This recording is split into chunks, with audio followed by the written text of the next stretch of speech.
అందరికీ నమస్కారం. నేను మీ ఏబీవి.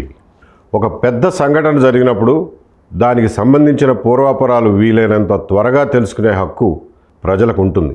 ముఖ్యంగా అటువంటి సంఘటన తీవ్రమైనటువంటి రాజకీయ దుమారానికి కారణమైనప్పుడు దాని గురించి ఎన్ని వివరాలు తెలుసుకుంటే అంత మంచిది. దానిలో నిజానిజాలు ప్రజలే గుర్తించే అవకాశం ఉంటుంది. విశాఖపట్నం ఎయిర్పోర్ట్లో అప్పటి ప్రతిపక్ష నాయకుడు వైఎస్ జగన్మోహన్ రెడ్డి గారి మీద కోడి కత్తితో దాడి జరిగిన సంఘటన కూడా అలాంటిదే. అందులో నిజానిజాలు ఏమిటో ఇప్పటికైనా తెలుసుకుందాం. నేను చెప్పబోయేవి అన్నీ పబ్లిక్ డొమైన్లో ఉన్న డాక్యుమెంట్స్ ఆధారంగా చెప్తున్నవే.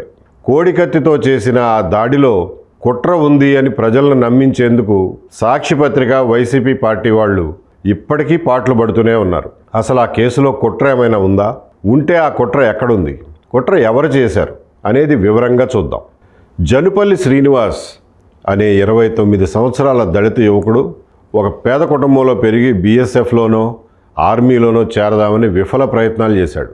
ఆ ఉద్యోగాలు రాక హైదరాబాదు, బెంగళూరు, కువైటు ఇలా 6-7 చోట్ల బేకరీల్లో, హోటళ్లలో వంట పని చేసి చివరికి 2018 జనవరిలో విశాఖపట్నం ఎయిర్పోర్ట్లో ఉన్నటువంటి ఫ్యూజన్ రెస్టారెంట్లో అసిస్టెంట్ కుక్గా జాయిన్ అయ్యాడు. అక్కడ పనిచేస్తున్న సమయంలోనూ అంతకు ముందు కూడా ఇతని ఆలోచనలు రకరకాలుగా సుడులు తిరుగుతూ ఉండేవి. ప్రాపంచిక విషయాలు, సామాజిక అంశాల గురించి తన వయసుకి, చదువుకి, ఆర్థిక స్థితిగతులకి మించి చాలా ఎక్కువ ఆలోచిస్తూ ఉండేవాడు.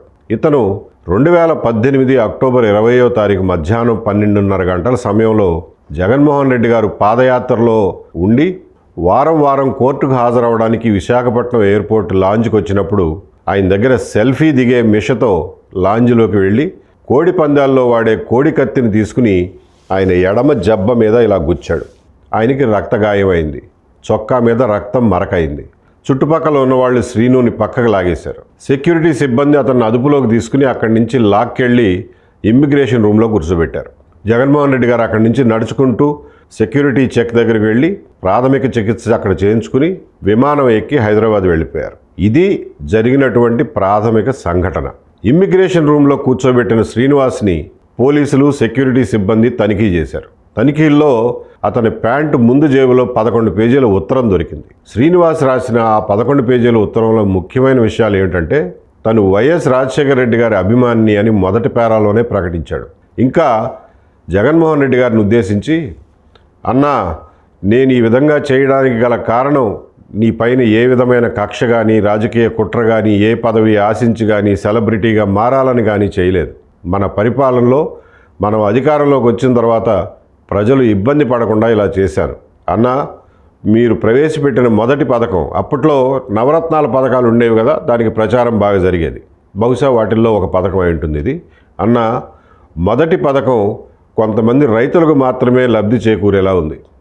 రైతు అంటే సొంత భూమిలోనే కాదు, కౌలు రైతు కూడా ఉంటాడు. కౌలు రైతు మాట మీరు చెప్పలేదు. రెండోది, ప్రజలు తీవ్రంగా ఇబ్బంది పడుతున్న రెండో సమస్య, ఒక కూలి పని చేసుకునేవాడు రేషన్ బియ్యం తీసుకోవాలంటే 2 రోజుల పని మానేసి రేషన్ దుకాణాల చుట్టూ తిరగాల్సిన పరిస్థితి.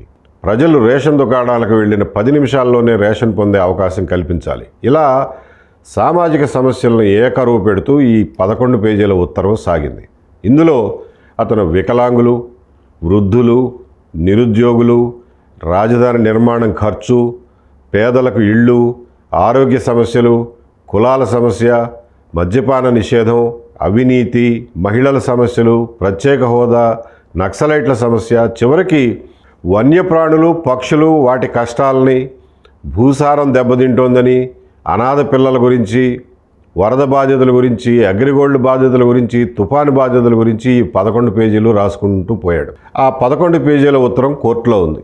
అది పబ్లిక్ డాక్యుమెంట్, అది మీరు కూడా చదవచ్చు. చివరిలో 11వ పేజీలో అతను రాసింది ఏంటంటే, ఈ ఘటనలో నాకు ఏ ప్రాణహాని జరిగినా నా అవయవ దానం చేయండి అమ్మా నాన్న. ఇట్లు మీ చంటి, అడ్రస్ తాణిలంక గ్రామం, ముమ్మిడివరం మండలం, తూర్పుగోదావరి జిల్లా. ఇది ఈ 11 పేజీల ఉత్తర సారాంశం. 11వ పేజీని తన చేతి వ్రాతతో కెలికినట్టుగా హడావిడిగా రాశాడు. 2-3 లైన్లు మాత్రమే ఉంది. అది సంఘటన జరగడానికి 10 నిమిషాల ముందే ఒక తెల్ల కాగితం తీసుకుని దాని మీద గబగబా రాశాడంట.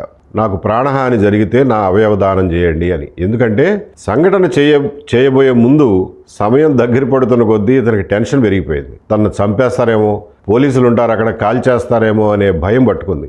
ఒకవేళ కాల్ చేస్తే అవయవ దానం చేయండి అని అప్పటికప్పుడు గుర్తొచ్చి రాశాడు. చూస్తే ఈ 11 పేజీల ఉత్తరంలో మొదటి 9 పేజీలు ఒక దస్తూరులో ఉన్నాయి, 10వ పేజీ వేరే దస్తూరులో ఉంది, 11వ పేజీ 3వ దస్తూరులో ఉంది. ఇన్ని దస్తూరీలు ఉన్నాయేంటి అని చెప్పి చూస్తే అతను చెప్పిన దాన్ని బట్టి తర్వాత దర్యాప్తులోనూ తేలింది ఏంటంటే, తన చేతి రాత బాగోదని చెప్పి మొదటి 9 పేజీలు అతను ఊళ్ళో ఉన్నటువంటి మంచి చేతి రాత కలిగినటువంటి ఒక కజిన్తో రాయించుకున్నాడు. రఫ్ బుక్లో టెక్స్ట్ తనే ఇచ్చి దాన్ని మంచి చేతి రాతతో రాయించాడు. 10వ పేజీ ఎవరు రాశారయ్యా అంటే, ఈ సంఘటనకి ముందు రోజు రాత్రి కొన్ని విషయాలను మర్చిపోయాను అని అందులో అగ్రిగోల్డ్ తుఫాను సమస్యలు ఉన్నాయి. 10వ పేజీని సంఘటనకు ముందు రోజు తన రూమ్మేట్తో రాయించాడు.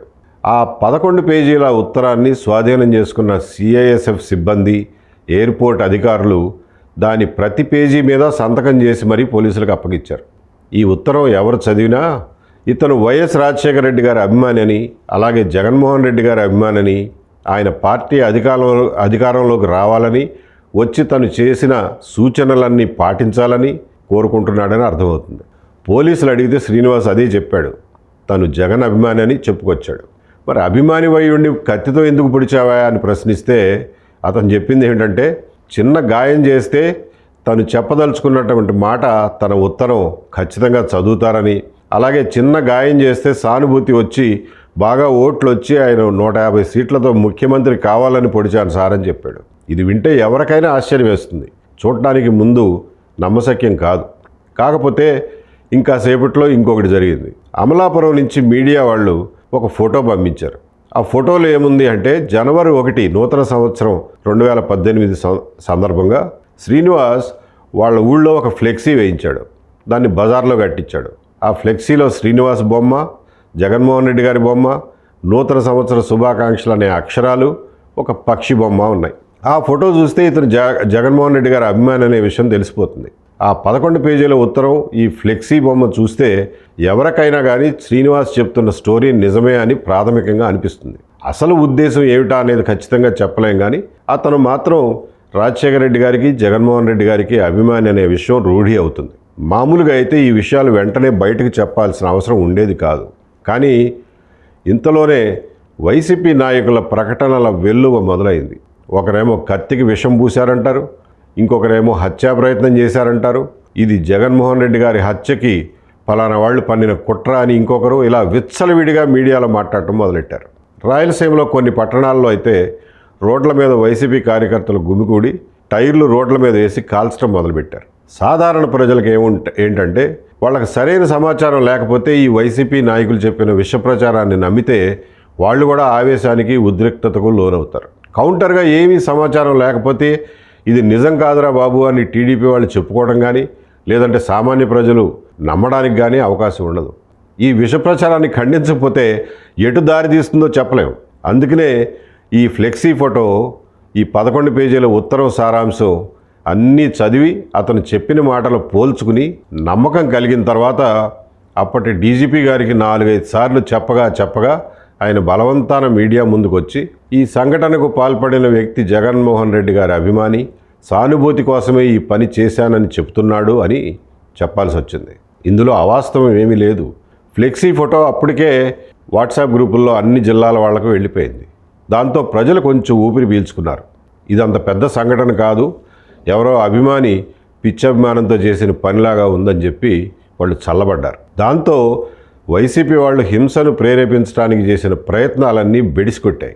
అయినా సరే ఈ సంఘటన జరిగిన 25వ తేదీన రాష్ట్ర వ్యాప్తంగా వైసీపీ నేతలు, వాళ్ళ అనుచరులు మొత్తం 350 ప్రదర్శనలు, ధర్నాలు చేశారు. వివరాలు తెలిసిన మర్నాడు కూడా పోటీపడి మరీ 125కు పైగా ధర్నాలు చేశారు. ఈ ధర్నాల్లో మొత్తం ఒక 25,000 మంది పాల్గొన్నారని అంచనా. ఆ రోజుల్లో పేపర్లో వచ్చిన వార్తలు చూస్తే ఎవరికైనా ఈ విషయాలు తెలుస్తాయి. ఈ 25,000 మందికి సాధారణ ప్రజలకి జత కలిస్తే జరిగే హింసను కంట్రోల్ చేయడం చాలా కష్టం. గతంలో విజయవాడలో వంగవీటి మోహన్ రంగా గారి హత్య తర్వాత జరిగిన హింస, ఇందిరాగాంధీ, రాజీవ్ గాంధీ గారుల హత్యల తర్వాత జరిగిన హింసలు మన కళ్ళ ముందే ఉన్నాయి. ఆ మధ్యలోనే తునిలో రైలు దహనం, దాచేపల్లిలో జరిగిన ఆందోళనలు కూడా చూసాం. కాబట్టి ఇలాంటి సంఘటనలను ఆధారంగా చేసుకుని రాజకీయ పార్టీలు ఒక ప్రణాళిక ప్రకారం హింసని ప్రేరేపిస్తే దాన్ని అదుపు చేయడం చాలా కష్టం. విచారణకు ముందే ఇతను జగన్ అభిమాని అని చెప్పి ప్రకటించడాన్ని చాలామంది తప్పుపడుతుంటారు. అలా ఎలా చెప్తారండి, దర్యాప్తు అవ్వకుండానే ఎలా చెప్తారని చాలామంది ప్రశ్నించారు. ఇక్కడ గమనించాల్సిన విషయం ఏంటంటే దర్యాప్తు వేరు, ప్రజాశాంతిని అంటే పబ్లిక్ ఆర్డర్ని శాంతి భద్రతలను కాపాడడం అనేది వేరు. ఈ రెంటిని వేరువేరుగా చూడాలి. విచారణ ఎక్కడికి పోదు, సాక్ష్యాలు ఏమి కనుమరుగు అవ్వవు. కానీ శాంతి భద్రతలు మాత్రం ఒక్కసారి అదుపు తప్పితే వాటిని మళ్ళీ కంట్రోల్ చేయడం చాలా కష్టం. ఆస్తి నష్టం, ప్రాణ నష్టం కూడా జరగవచ్చు. ఎవరిదైనా ఇల్లుగా తగలబడిపోతుంటే ముందు మంటలు ఆర్పేందుకు ప్రయత్నం చేస్తావా, లేకపోతే ఇంటి రిజిస్ట్రేషన్ కాగితాలు చూపించండి, బిల్డింగ్ పర్మిషన్ చూపించండి, ఇది మీ ఇల్లే అని నమ్మకం ఏమిటి, అసలు మంట ఎక్కడ మొదలైంది, ఎలా మొదలైంది అని ప్రశ్నలు అడుగుతావా? ఇది కూడా అలాంటిదే. దర్యాప్తు చేసేవాళ్ళు దర్యాప్తు చేసుకుంటూ పోతుంటారు, శాంతి భద్రతలు కాపాడాల్సిన వాళ్ళు కాపాడాలి కదా. కొంచెం విఘ్నత ఉన్నవారు ఎవరైనా సరే దీన్ని అర్థం చేసుకోగలుగుతారు. కాకపోతే రాష్ట్రాన్ని తగలబెడదామనుకుని ప్రణాళిక వేసుకున్న వైసీపీ వాళ్ళు మాత్రం దీన్ని రచ్చ చేస్తారు, రచ్చ చేశారు కూడా. సరే, శాంతి భద్రతలను కాపాడటం అయిపోయింది. విచారణ ఏం చేశారు? అదే రోజున ఒక స్పెషల్ ఇన్వెస్టిగేషన్ టీం SIT సిట్ని వేశారు. ఆ టీము విశాఖపట్నంలో ఉన్న సాక్ష్యాధారాలు, సాక్షుల స్టేట్మెంట్లు, FIR కట్టడం అవన్నీ పూర్తి చేసుకుని రాత్రే బయలుదేరి హైదరాబాద్ వెళ్ళింది. జగన్మోహన్ రెడ్డి గారు అప్పటికే హైదరాబాద్ వెళ్ళిపోయారు కాబట్టి ముందు ఆయన స్టేట్మెంట్ తీసుకోవాలి కాబట్టి వాళ్ళు హైదరాబాద్ వెళ్ళారు. విశాఖపట్నంలో మొదటి రోజు విచారణలోనే కొంత తేలింది. అసలు లాంజ్లో ఎవరెవరు ఉన్నారు, ఏం జరిగింది అనేది స్టేట్మెంట్లు తీసుకున్నారు. అందులో ఏమున్నాయనేది కోర్టులో డాక్యుమెంట్ల ద్వారా చూద్దాం. శ్రీనివాస్ని చుట్టూ ఉన్నవాళ్ళు సంఘటన జరిగిన వెంటనే పక్కకు లాగి కొట్టడం మొదలెట్టారు. సెక్యూరిటీ సిబ్బంది వచ్చి అదుపులోకి తీసుకున్నారు. ఆ కొద్ది క్షణాల్లోనే ఎవరెవరు ఏం మాట్లాడారు, శ్రీనివాస్ ఏమన్నాడు, జగన్మోహన్ రెడ్డి గారు ఏమన్నారు అనే విషయాలపైన రకరకాల సాక్షులు కొద్ది తేడాతో రకరకాలుగా చెప్పారు. అది సహజమే. ఒకరేమో జగన్ సార్ మీకు 160 సీట్లు రావాలి అని చెప్పి శ్రీనివాస్ అన్నాడని, తన్ను కొడుతుంటే జగనన్న నన్ను కొట్టేస్తున్నారు నువ్వే కాపాడాలని అరిచాడని ఇంకొక ఆయన చెప్పాడు. చేతులు పైకెత్తి నన్ను అరెస్ట్ చేయండి అని అరిచాడని ఇంకొక ఆయన చెప్పాడు. జగనన్న నువ్వే సీఎం కావాలి, నీ కోసం నా ప్రాణం ఇస్తాను, నన్ను అరెస్ట్ చేయండి అరిచినట్టుగా ఇంకొక ఆయన చెప్పాడు. అన్న నువ్వంటే మంచి క్రేజ్ ఉంది, 160 సీట్లు గెలిచి సీఎం అవుతావు, మా సమస్యలన్నీ పరిష్కరిస్తావు అని ఇంకొకరు అట్లా అన్నాడని చెప్పారు. ఇంకొకరేమో పొడిచిన వెంటనే క్షమించన్నా నీకేమీ కాదు, ఏ ప్రమాదం జరగదు అని జగన్మోహన్ రెడ్డి గారితో అన్నాడు అని చెప్పారు. కొట్టడం మొదలుపెట్టిన తర్వాత నేను SCని నన్ను కొట్టొద్దు అరెస్ట్ చేయండి అని అరిచినట్టుగా ఇంకొకళ్ళు స్టేట్మెంట్ ఇచ్చారు. ఇలా రకరకాలుగా చెప్పారు. సరే, అక్కడ జగన్మోహన్ రెడ్డి గారి ప్రతిస్పందన ఎలా ఉందనే దాని మీద కూడా భిన్నమైన సాక్ష్యాలు చెప్పారు. ఒకరేమో అతన్ని కొట్టకండి వదిలేయండి అని అన్నారని, ఇంకొకరేమో ఇదేం సీరియస్ కాదు చిన్న సంఘటనే వదిలేయండి అని అన్నారని, ఎవరో పిచ్చోళ్ళ ఉన్నాడు వదిలేయండి అని అన్నారని ఇంకొకళ్ళు. ఇలా రకరకాలుగా చెప్పారు. ఆ సాక్ష్యాలన్నీ రాసుకున్నారు. ఇందులో ఒక సాక్షి ఆయన ఎయిర్పోర్ట్ అథారిటీ ప్రభుత్వ ఉద్యోగి. ఆయన చెప్పింది ఏంటంటే, సార్ ఇక్కడే ఉండి వైద్యం చేయించుకుని వెళ్ళండి అని అంటే, ఏం పర్లేదు ఫ్లైట్ టైం అయిపోతుంది, హైదరాబాద్లో వైద్యం చేయించుకుంటా అని చెప్పి జగన్మోహన్ రెడ్డి గారు వెళ్ళిపోయారని చెప్పి ఆయన స్టేట్మెంట్ ఇచ్చారు. సరే, ఫ్లైట్ అనౌన్స్మెంట్ అయిపోవడంతో గబగబా సెక్యూరిటీ చెక్ చేయించుకుని అక్కడే ఉన్నటువంటి అపోలో హాస్పిటల్కి సంబంధించిన ఒక క్లినిక్లో ప్రాథమిక చికిత్స చేయించుకుని వెళ్ళిపోయారు. ప్రాథమిక చికిత్సలో గాయం జరిగిన చోట బెటడిన్తో క్లీన్ చేసి బ్యాండేజ్ వేసి కట్టుకట్టించి పంపారు. ఆ డాక్టర్ ఇచ్చిన సర్టిఫికేట్ ప్రకారం 0.5 సెంటీమీటర్స్ ఇంటూ 0.5 సెంటీమీటర్స్ ఇన్సైజ్ గాయం. అంటే ఇన్సైజ్ గాయం అంటే కత్తితో కోసిన గాయం అని సర్టిఫికేట్లో ఉంది. 0.5 సెంటీమీటర్స్ అంటే 5 మిల్లీమీటర్లు. ఇందులో కుట్ర అంటూ ఏదన్నా ఉంటే అది జగన్మోహన్ రెడ్డి గారు హైదరాబాద్లో దిగిన తర్వాత మొదలైంది. ఏం జరిగింది అక్కడ? హైదరాబాద్లో దిగిన తర్వాత జగన్మోహన్ రెడ్డి గారు అక్కడ ఉన్న ఎయిర్పోర్ట్ లాంజ్లోకి వెళ్ళారు. ఆ లాంజ్లోకి విజయసాయిరెడ్డి గారు వచ్చారు. జగన్ గారితో ఒక అరగంట మాట్లాడారు. సిటీ న్యూరో హాస్పిటల్ నుంచి ఒక అంబులెన్సు, 2 డాక్టర్లు వచ్చారు. ఆ వచ్చిన డాక్టర్లో ఒకరు విశాఖపట్నంలో వేసిన బ్యాండేజ్ తీసేసి వెంటనే చేయాల్సింది ఏమీ లేదు బాగానే ఉంది అంతా అని చూసి ఒక పెయిన్ కిల్లరు, ఒక TT ఇంజెక్షన్ ఇచ్చి మళ్ళీ కొత్త బ్యాండేజ్ కట్టేశారు. అక్కడికి వచ్చిన వాళ్ళతో జగన్ గారు చాలాసేపు మాట్లాడారు. గంట సేపు ఎయిర్పోర్ట్లోనే గడిపారు. గంట తర్వాత ఎయిర్పోర్ట్ నుంచి సిటీ న్యూరో హాస్పిటల్కి వెళ్ళారు. కత్తికి విషం పూసారేమో అన్న అనుమానంగా అంత పెద్ద గాయము శ్రీనివాస్ చేశాడన్నట్టు రాశారు. ఇది ఒక ప్రొఫెషనల్ ఏజెన్సీ చేయాల్సిన పని కాదు. అదిగాక ఆసుపత్రిలో MLC అంటే మెడికల్ లీగల్ కేస్ రిజిస్టర్ అని ఉంటుంది. సిటీ న్యూరో హాస్పిటల్ వాళ్ళే డిశ్చార్జ్ చేసేటప్పుడు ఆ రిజిస్టర్లో జరిగిన గాయం సింపుల్ ఇంజరీ అని రాశారు. ఆ MLC రిజిస్టరు, ఆ సర్టిఫికేట్ కూడా కోర్టులో ఉంది. కానీ NIA వాళ్ళు గాయం సైజు మార్చేశారు. తీవ్రమైన గాయం అయితేనో మరణాన్ని కలగజేస్తేనో పెట్టాల్సిన సెక్షన్ని శ్రీనివాస్ మీద పెట్టారు. అదొకటే కాదు, టెర్రరిస్టుల పైన పెట్టాల్సిన సెక్షన్లు కూడా శ్రీనివాస్ మీద పెట్టారు.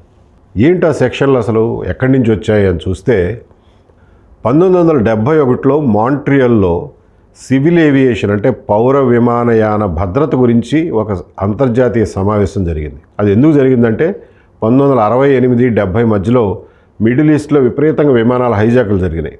ముఖ్యంగా అమెరికా విమానాలను టార్గెట్ చేసేవాళ్ళు. పాలస్తీనా లిబరేషన్ ఆర్గనైజేషన్ లాంటి సంస్థల ఆధ్వర్యంలో ఈ హైజాకులు జరిగాయి. దాని గురించే ఇంటర్నేషనల్ కన్వెన్షన్ పెట్టి సివిల్ ఏవియేషన్లో సేఫ్టీ సెక్యూరిటీ పెంచాలని దాని మీద అందరూ సంతకాలు చేశారు. మన దేశం కూడా సంతకం చేసింది. కానీ చట్టం చేయలే. మన దేశంలో సిక్కు టెర్రరిస్టులు భారతీయ విమానాలను హైజాక్ చేయడం మొదలుపెట్టే వరకు మనం దాని మీద చట్టం చేయలేదు. 1982లో చట్టం తీసుకొచ్చారు. ఆ చట్టం హైజాకింగ్లు, ఎయిర్పోర్ట్లో బాంబు పేలుళ్ళు జరగకుండా సెక్యూరిటీ చెక్ అయిన తర్వాత ఉండే ప్రాంతాల సేఫ్టీ కోసం అని ఉద్దేశించిన చట్టం అది.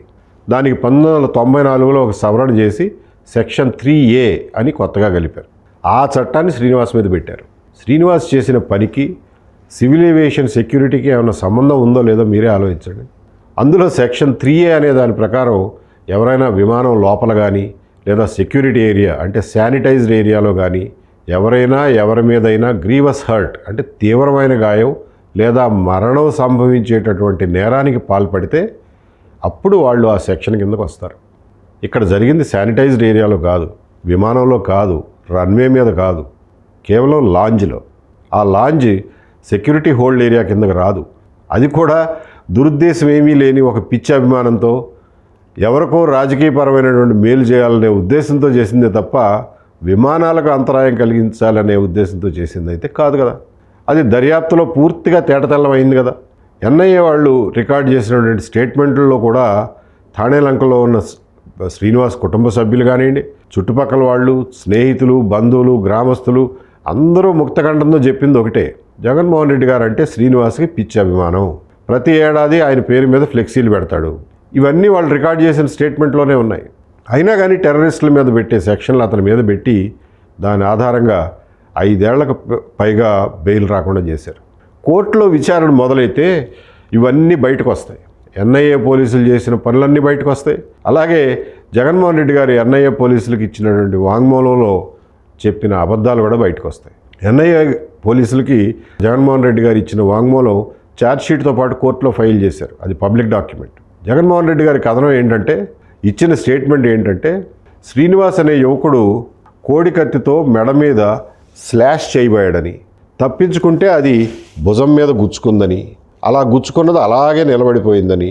ఫ్యాక్షన్ సినిమాలో చూపిస్తారు చూడండి, విలన్ హీరో మీద గొడ్డలు విసిరితే అది వీపులో గుచ్చుకుపోతుంది. ఓ చిన్న పిల్లాడిని ఎత్తుకుని పిల్లాడిని రక్షించడం కోసం వీపులో ఉన్న గొడ్డల్ని అట్లాగే ఉంచేసి పరిగెత్తుకుంటా హీరో గారు వెళ్ళి రైలు ఎక్కుతాడు.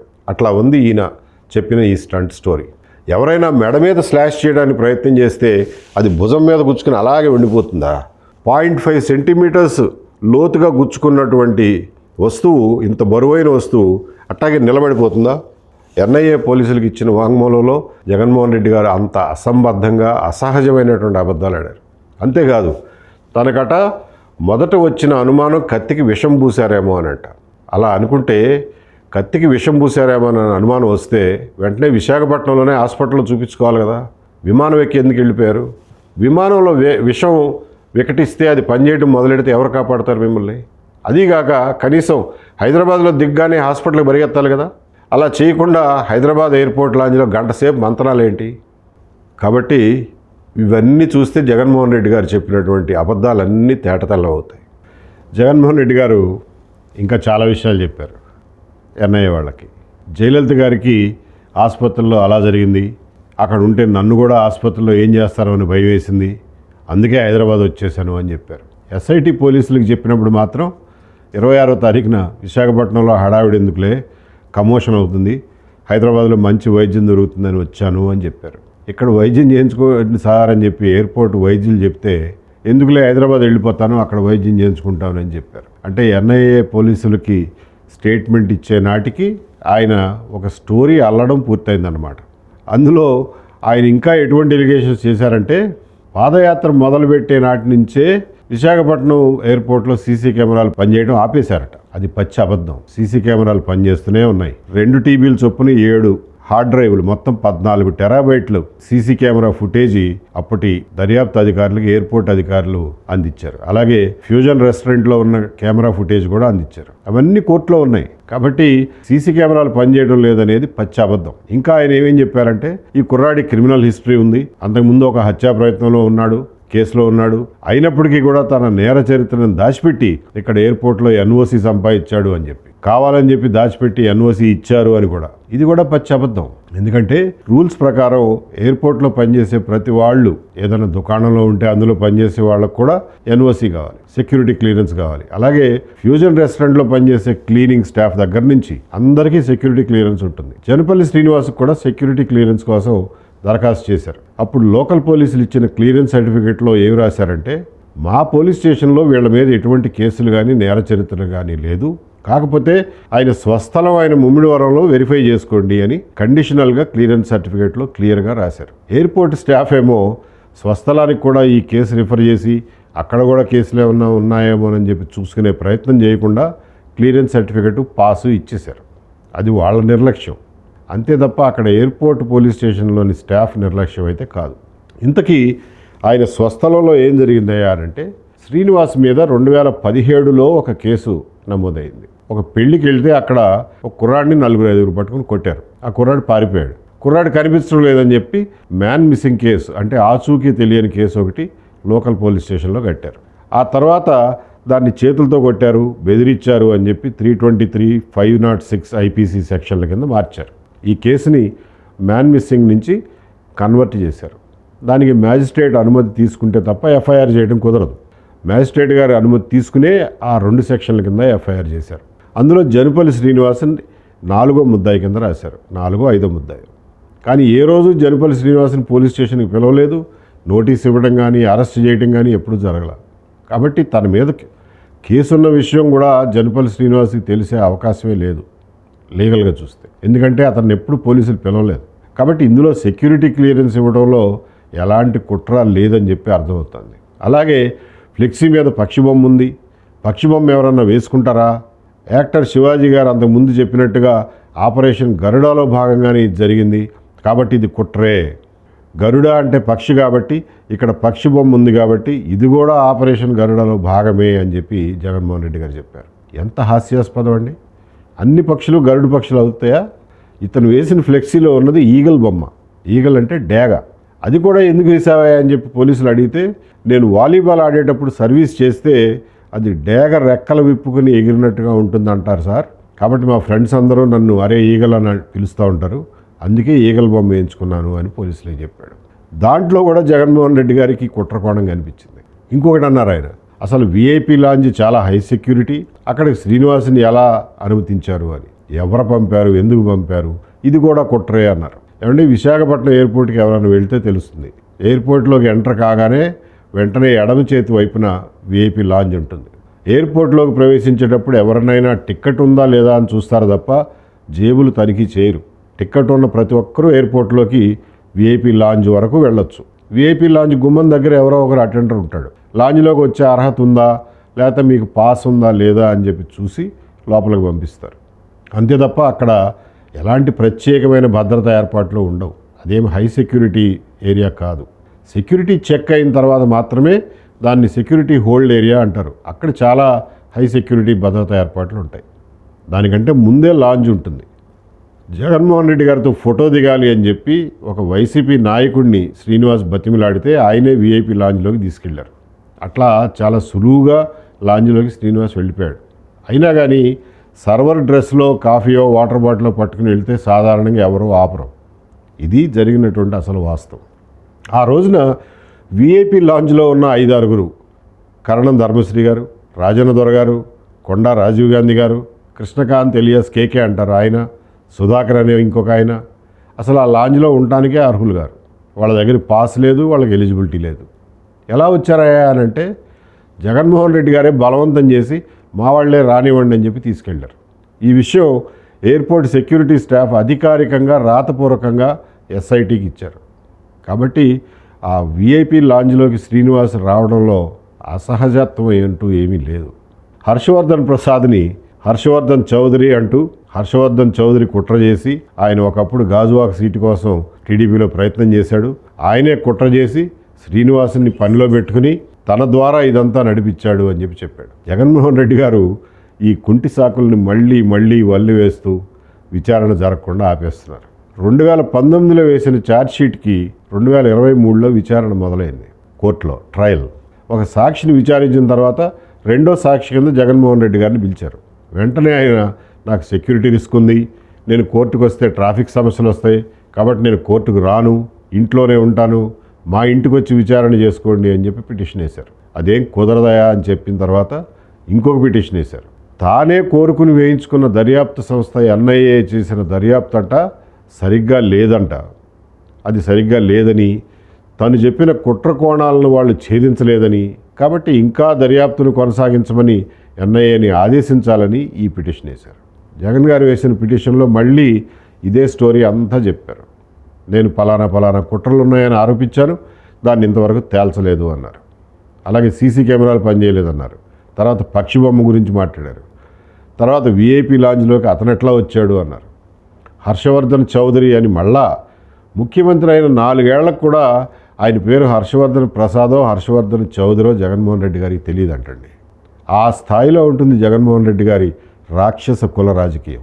సరే, దీని మీద ఎన్ఐఏ పోలీసులు కౌంటర్ వేశారు. అతను హర్షవర్ధన్ చౌదరి కాదయా ప్రసాదు, అతన్ని పూర్తిగా విచారించాం, అందులో అతను కుట్ర ఉన్నట్టుగా కానీ ప్రమేయం ఉన్నట్టుగా కానీ ఏమీ తెలియరాలేదు అని చెప్పి కౌంటర్ వేశారు. అట్లాగే సీసీ కెమెరాలు పనిచేస్తున్నాయి, పనిచేయటం లేదనేది మీ అపోహ మాత్రమే అని కూడా రాశారు. జగన్మోహన్ రెడ్డి గారి పిటిషను, ఎన్ఐఏ పోలీసులు వేసిన కౌంటరు ఇవన్నీ పరిశీలించిన తర్వాత విజయవాడలో ఉన్న ఎన్ఐఏ సెషన్స్ జడ్జి గారు ఆర్డర్ ఇచ్చారు. జగన్మోహన్ రెడ్డి గారు వేసిన పిటిషన్ని డిస్మిస్ చేసి విచారణ కొనసాగుతుంది అన్నారు. ఇది 2023 జూలైలో జరిగింది. ఇంకా అప్పటికీ ఢిల్లీతో వైసీపీకి ఉన్న సంబంధాలు ఏవి చెక్కు చెదరలేదు.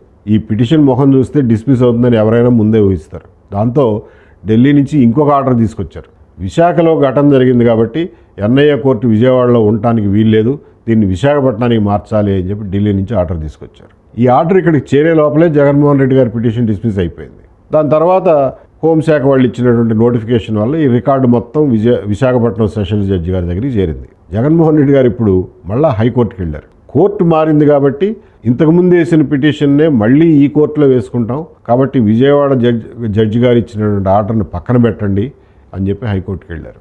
ఇందులో ఏదో కాంప్లికేషన్ ఉన్నట్టుంది, ప్రస్తుతానికి విచారణ మీద స్టే విధిస్తున్నాం, అందరూ కౌంటర్ వేయండి అని చెప్పి హైకోర్టు చెప్పింది. ఇది జరిగింది 2023 అక్టోబర్లో. ఎన్ఐఏ పోలీసులు కౌంటర్ వేశారు. అయినా సరే హైకోర్టులో ఆ కేసు ఒక కొలిక్కి రాల. విచారణ మీద ఇప్పటికీ స్టే కొనసాగుతూనే ఉంది. ఆ హైకోర్టులో కేసు లిస్ట్ అవ్వడం కోసం లాయర్ సలీం గారు ప్రయత్నం చేస్తున్నారు. ఏం జరుగుతుందో చూద్దాం. మనం తెలుసుకోవాల్సింది ఏంటంటే, ఈ కేసు విచారణ అంటూ జరిగితే, విచారణ పూర్తయితే శ్రీనివాస్ చేసిన తప్పేమిటి, ఎంత శిక్షకు అర్హుడు అనే విషయం తేలిపోతుంది. విచారణ జరగకపోతే ఆ విషయం తేలదు కదా. కానీ విచారణ జరిగితే జగన్మోహన్ రెడ్డి గారు చెప్పిన అబద్ధాలన్నీ బయటకు వస్తాయి. ఆయన చేసిన కుట్ర అభియోగాలన్నీ అబద్ధాలని తేలిపోతాయి. కాబట్టే జగన్మోహన్ రెడ్డి గారు ఈ కేసును విచారణకు రాకుండా శత విధాలుగా ప్రయత్నం చేస్తున్నారు. ఎక్కడైనా ఒక నేరస్తుడు విచారణను అడ్డుకోవడం చూసాం, ఎందుకంటే శిక్ష పడుతుందేమోనని భయం ఉంటుంది. కానీ ఒక సాక్షి విచారణను అడ్డుకోవటం కేవలం జగన్మోహన్ రెడ్డి గారి విషయంలో మాత్రమే సాధ్యం. జగన్ గారి లాయర్ల ముందు, డబ్బు బలం ముందు శ్రీనివాస్ ఏం చేయగలడు? జగన్మోహన్ రెడ్డి గారి అధికార దాహానికి ఈ ఒక దళిత కుటుంబం బలైపోయింది. తన కోసం ప్రాణాలు పోగొట్టుకోవడానికి కూడా సిద్ధపడినటువంటి ఒక దళిత యువకుడి జీవితంలో కాలం స్తంభించిపోయింది. ఇదంతా జగన్మోహన్ రెడ్డి గారి వల్లనే. ఇదేం న్యాయమో మీరే చెప్పండి. జై భీమ్ సినిమా లాంటి కథలు సినిమాల్లోనే కాదు, మన కళ్ళ ముందే ఉంటాయి. మనమే సరిగ్గా చూడడం లేదు అంతే. ఈ కేసు విషయంలో ప్రజల్లో ముఖ్యంగా వైసీపీ కార్యకర్తల్లో ఉన్న అనుమానాలన్నీ నివృత్తి చేయడానికి ప్రయత్నం చేశాను. ఇంకా ఏమైనా అనుమానాలు ఉంటే సరైన భాషలో కామెంట్లు పెట్టండి, మీ అనుమానాలు వ్యక్తం చేయండి. నాకు చేతనైనంత వరకు సందేహాలు నివృత్తి చేయడానికి ప్రయత్నం చేస్తాను. పొరపాటు కూడా తప్పుడు భాష వాడకండి. మళ్ళా నేను దాన్ని రిపోర్ట్ చేసి బ్లాక్ చేసే పని నాకు పెట్టమాకండి. ఈ కేసుకు సంబంధించిన వివరాలన్నీ మీ ముందుంచాను. మీరే ఆలోచించుకోండి. ఇన్ని అబద్ధాలు ఆడి ఇన్ని కుట్రలు చేసినటువంటి జగన్మోహన్ రెడ్డి గారు నెవర్ అగైన్. ఈ కేసులో పురోగతి ఎప్పటికప్పుడు మీతో